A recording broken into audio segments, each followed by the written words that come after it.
A lot of people have been asking me how I started my clothing brand. Liz, how did you do this? How did you do that? I'm here to explain all, well, not all in this video, but it's going to be a series. So like, comment, and subscribe if you want this to be a series. But we are going to be talking about it today in this video. So let's get into it.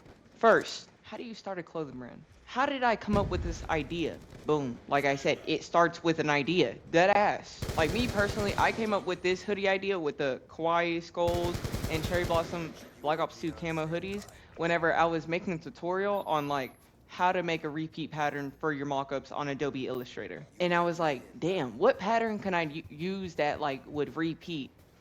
Boom. I thought of the Black Ops 2 camos. Went straight to that bitch.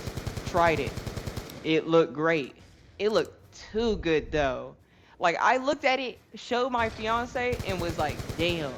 Like in the tutorial, I was gonna say, and if someone wants to steal this, like if someone wants this idea, take it, cause it's like really good. It was just like me showing the hoodies, and my girl was like, Liz, why don't you just do the fucking idea? You just, why would you? She was like, why would you give that away? And I was like, oh, true. I guess I was just stuck and I was like kind of scared to release this because people didn't know me for these hoodies or like video games. And that was around the time where I was getting multiple samples made, just trying to see what worked. Because if I'm being honest, I was just throwing shit out there.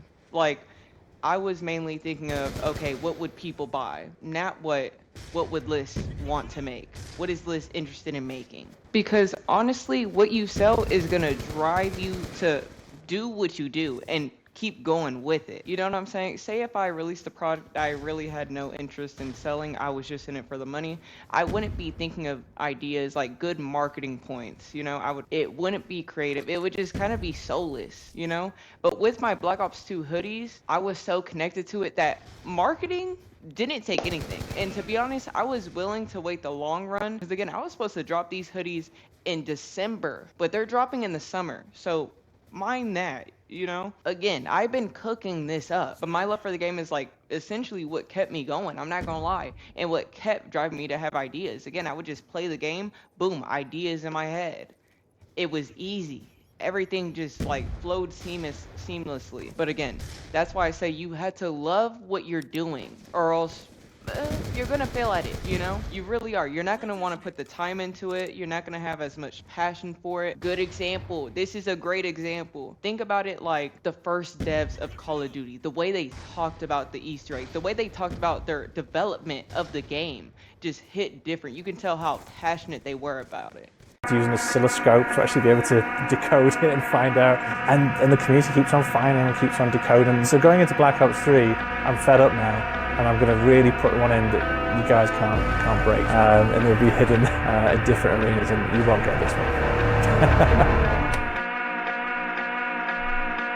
Compared to now, I mean, you don't even hear anything. It's just all fucking slop.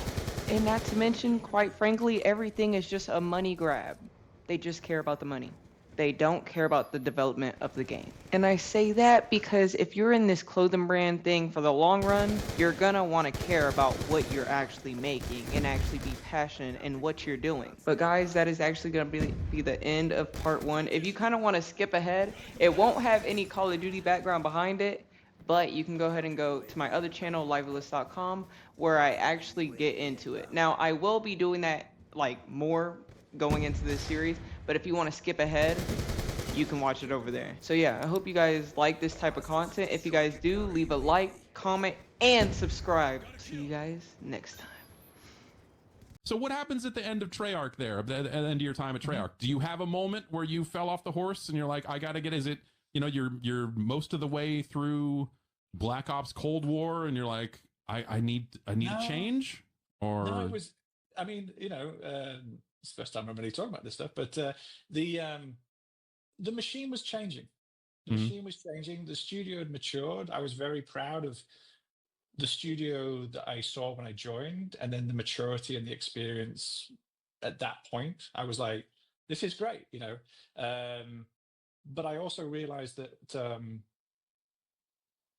I didn't think that I would be helpful into the next phase that they were kind of maybe very similar to what you're describing. Yeah. I looked at it, I could see how that was kind of going, and by that point, I'm a co-studio head as well, right? So, there's multiple studio heads. I'm now further away from the game, and that's kind of grinding me a little bit. I'd always kind of gone for promotions and gone higher up because I felt I could. My motivation was always. I should say the money. No, the motivation was always like, if I go higher up, I can protect the team from greater things, or I can steer the team in a better way. I got to a certain point where I'm like, okay, maybe I am now, but I'm so far away from the game that I'm dropping certain things. I'm not able to touch certain things in certain ways. Yeah. And I felt my it wasn't as exciting for me anymore. I suppose very similar to maybe what you're describing.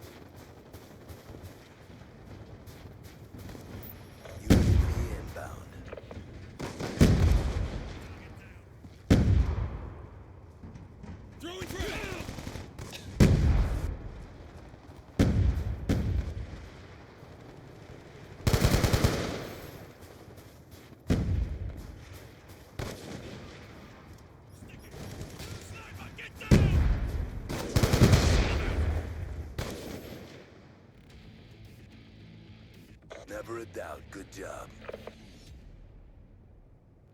Explosive out! Sniper, get down!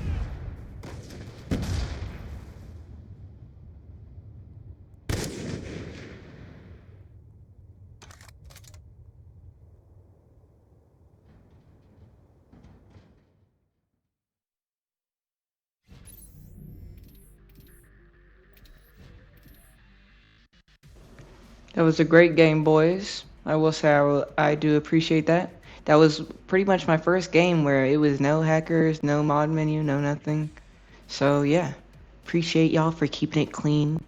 Sometimes we are